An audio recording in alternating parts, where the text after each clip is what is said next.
How's it going, you aliens? So, what, uh,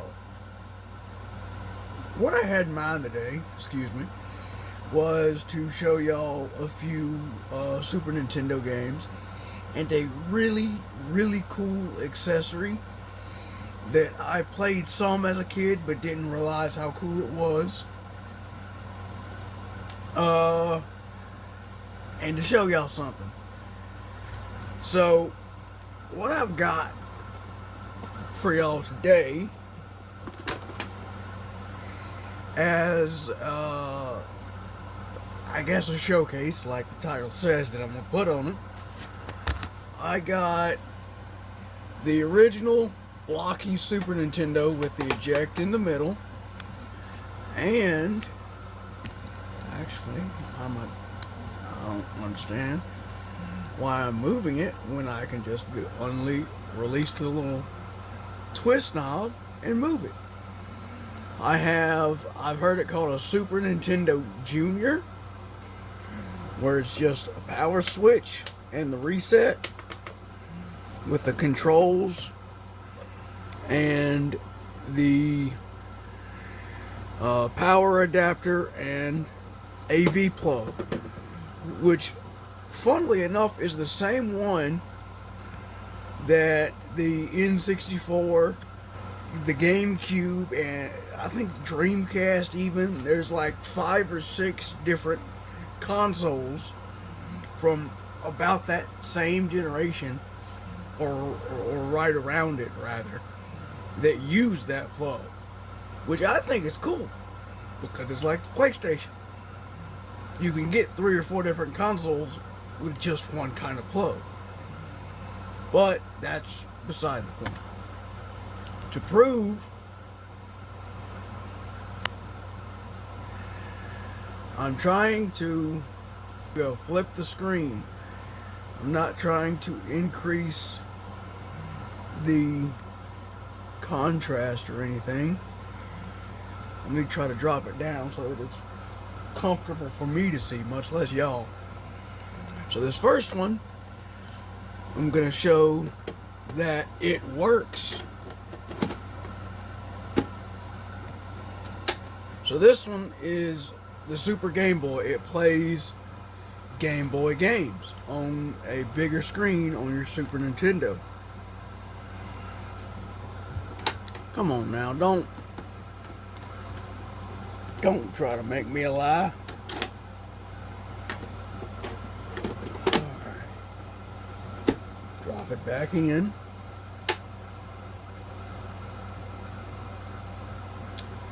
Anything? Oh, wait. Lovely. Okay, maybe take out the Game Boy game and drop it back in.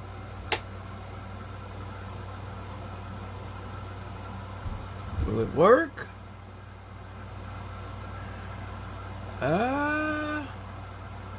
Dang it. Hang on a second.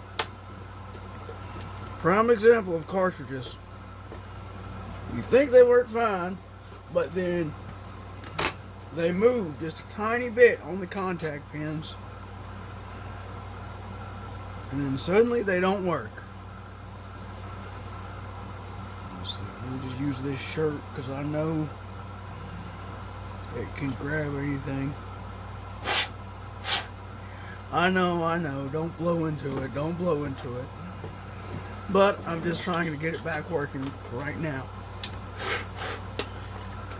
I can take them apart or look up how to take it apart later. With it being cartridge, I might need one of those Nintendo proprietary screwdrivers, or I might just need a Phillips head. I need to see what I need before I just randomly open it up. Alright, come on. There we go. Hey, there. What? Okay, so that's what happens if it doesn't detect the game. Take the game out.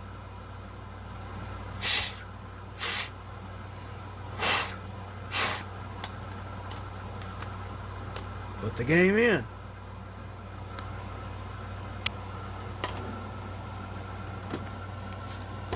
Drop it in the console.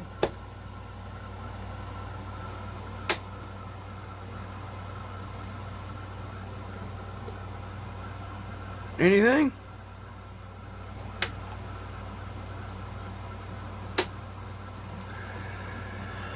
Oh, lovely. Let me try, for now, let me try one of the Super Nintendo games. First one is one that I thought was really cool as a kid, Lost Vikings. Play as a hunting trio of Vikings that, get this, got abducted by aliens. And you have to control them separately to work back to the village.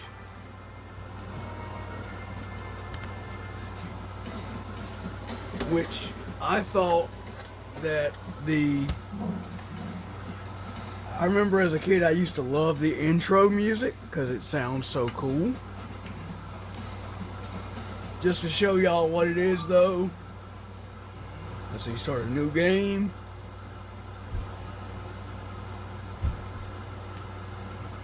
Going to skip the intro for now. Let's see here. So what you've got is they get abducted by aliens, and each of the three Vikings has their own thing. The redhead or ginger dude, he has a charge attack, and he's got a jump. He's the only one of the three that can jump. Then you've got this one with the sword and a bow and arrow. He is the only one that can attack, whether it be up close or at a distance. And this third one has a shield. He can block any attack from the front. So, for example, if you've got them behind him, you can attack a enemy in the front. Yeah, you gotta have all the enemies, not enemies, all of your characters at the end before you start each mission, end each level, excuse me. Otherwise, I think it'll act like it'll act like one or two of them died and won't go on to the next level. What's cool is, after each level, it'll give you a password so that you can then continue from that level. So, what I'm gonna do is, simply because of the amount of space that I'm working with right here, I am going to move it over and play on the Super Nintendo Junior. Oh, almost knocked over the camera. And for any of you Nintendo purists that go, oh, you should only play on the big blocky one, you know, what about that nostalgia from hearing the clicks of the buttons or the eject? I want you to understand something. I know I grew up with it. I'm working with a limited space at the moment with this table. If you make a big fuss of it, guess what? I'm sure you saw my Retro Duo in the video showcasing the NES games. I will intentionally fix the Super Nintendo side to the best of my ability and use it to play the games while wearing some Johnny Cage style sunglasses just to laugh at how mad you get. I don't care. Heck, I was intended to see if I could fix the Super Nintendo side of the Retro Duo anyway, just to have it as a backup. Hey! And I got Baseball to work, which is a weird little game. And I didn't play it much even when I was a kid because the graphics really hurt my eyes when I played it for a long while. Let me show you what it is. So you've got an arena where you shoot these little balls of yellow color thing at a face, and then you gotta track it and track it down in different map mazes. Very easy. So it starts out, as I said, I've never beat the game because I never sat down and played it for very long. You shoot little balls at the faces, especially in an arena, and you go through the maze doing separate tasks with each level. Now, I've never beat it, like I said, never played it much, but it's really cool. Now, let me show y'all something else. So there was a game from my childhood, let me cut this light back on, that I guess we had a Game Boy Color at some point when I was real young. I know we had one of those excuse me, one of those purplish blue Game Boy Advances. There was a Winnie the Pooh game for the Game Boy Color. Now, if this works, let me show y'all if it's not a Game Boy Color and what the Super Game Boy will let you do. Now, there is an issue with the audio for Super Baseball.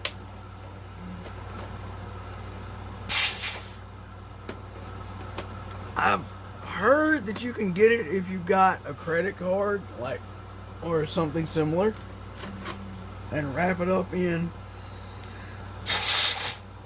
one of those little silky glasses wipes, and I've got like 10 of those around the house from keeping them over the years. Will it work? Okay. Will it detect the game? Yeah. It tells you that it can only be played on the Game Boy Color. Now, something cool is you can hit both the left and right bumper, and it pulls up this menu. Let me zoom in for y'all. That lets you choose the design of the outside right here. The design of the outside around the game. It lets you color on the game. So, say you've got like a Zelda game where you want to keep notes. You can do little bitty notes of color on the sides. Now, I never played any of the Link's Awakening or any other Game Boy games because never really had it. Not that I can remember. But it would be awesome because, like, personally, with my vision, especially with the small screen of a Game Boy, a DS, a Game Boy Advance, it would be really neat to be able to play it on a bigger screen. And I did really like the idea of how, like with the GameCube, you could transfer files from a Game Boy, like Game Boy Advance rather, if you had the game and a connecting cable and a working Game Boy Advance, which I didn't. That's one thing I did not like about multiplayer on Four Swords Adventure for the GameCube. You had to have a copy of Four Swords on the Game Boy Advance, a working Game Boy Advance, a connecting cable, and somebody to play it with you. And most I had of all that was like my brother. I didn't have any of the other connecting cable and accessory stuff. But here's a game that made me laugh at the fact that they had this on so many consoles. Miss Pac-Man. I know it's real dingy, you can't really see the artwork, but the Atari version didn't work. They've got it on a Game Gear, which I gotta find the Game Gear and the game. But this was more than just like arcade Pac-Man. This was actually, you could pick the types of players.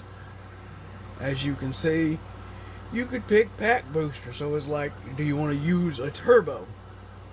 You can set it to always on, play with it off. There's a game difficulty setting. I don't want crazy, I want easy. Different mazes. But to show y'all, it's Miss Pac-Man. It works. Now, I never did know any of the supposed I never did know any of the supposed codes or secret pattern for Pac-Man. I mainly just played it to try to beat it.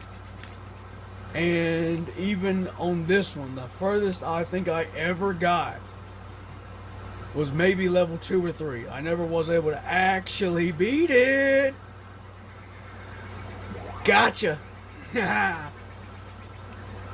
But let me, dang it. Another thing is the buttons, especially on Miss Pac-Man and any of the Pac-Man games that I have so far, were really finicky. You gotta hold them down or see if they register right. Oh, and if you hit the game cartridge even the littlest bit, there's a chance it'll just not play. Now, this next game, so I've done Miss Pac-Man, I've done Lost Vikings, I've done the Game Boy and Game Boy Advance. 2 games left. This one, some of y'all, if you've played it, whether it be old enough to play it or recently got it,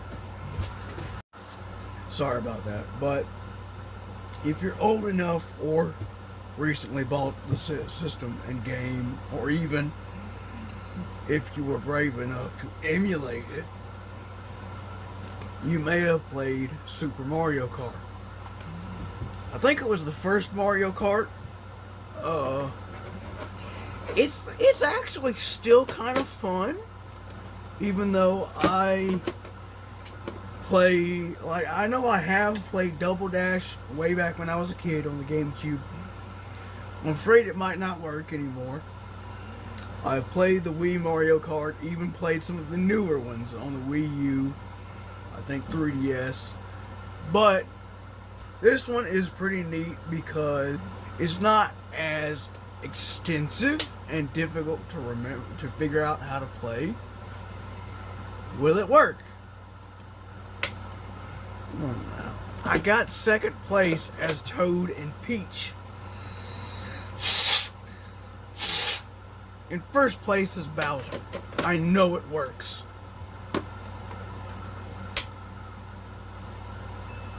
Hey! So you've got 1 player, you can do 2 player. Yeah, alright, just bare basics of the game. Play as Bowser. Let me see if I can zoom this out any. I can. And hit start. Now let's see if I can remember how to play it. Alright, so that one is the gas. And I like this one because you can hit the bumpers to skid, but you don't really need to. You can just feather the directional pad and the gas, or feather the gas while turning. But yeah, it's a very simple It's a very simple Mario Kart because it's the first one, and it doesn't have near as many of the items you can get from the boxes. Pretty fun though. I think there were some hidden racetracks you could get by getting like first place in every race, or maybe some hidden characters. I'll have to look into it. This last game though, some of y'all are really going to love it, especially if you're a fan of the series, or at least you or your parents or somebody. Now, it doesn't have a game art design, I guess, because it fell off because of how old it was. But it is Super Street Fighter. You had different video channels. This was when you got it from a video gallery, like a rental or a store for movies and games. But this is actually Street Fighter 2. I think it's The Warrior Within.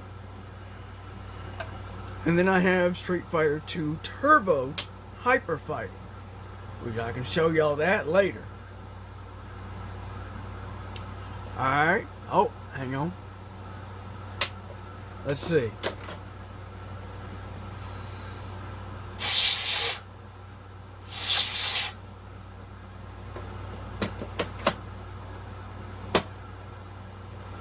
Now, fighting may have been Street Fighter 2, but with most, if not all, of the characters readily available, with a extra difficulty. But, boom! Let's see here. Street Fighter 2, The Warrior Within. Let's see here. Game start. You know what? Let's play as Dawson. He's a genie with stretchy limbs. Prime example.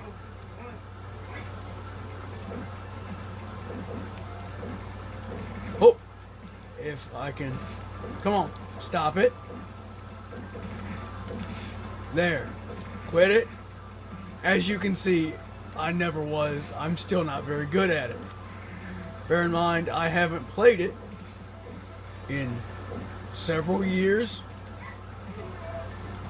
and let me at least beat her once.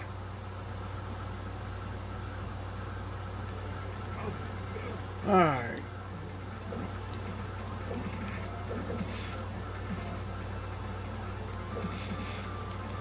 And no, I am not above using attacks that I know do a lot of damage.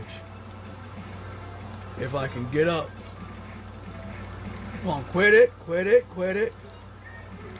Well, that's lovely. As you can see, the game is still rather difficult if you just jump in with little to no knowledge. Matter of fact, it doesn't even have a moves list that I found. You gotta look up a picture online, or it may have come with the instruction booklet. I don't know. A lot of these games don't have the instruction booklets anymore. But you'd have to look up a picture online of each character's special attack. Like, Ryu has a ball of blue energy. I think Ken can shoot fire, but you'd have to look at their abilities and then jump in a versus battle with a friend or just a second controller that you set to the side to be able to get good at the button input combinations for the special attacks. But that's some of the GameCube, I'm sorry, Super Nintendo games and the Super Game Boy accessory. Y'all have a good one though. See y'all next time. I might show off some of the Atari games if there's enough to justify 4 or 5 videos. I know there is a Super Breakout that works with a little turn dial, but I'm gonna look through the Atari games, see what there is that works, see if I can make a video out of it. See y'all next time.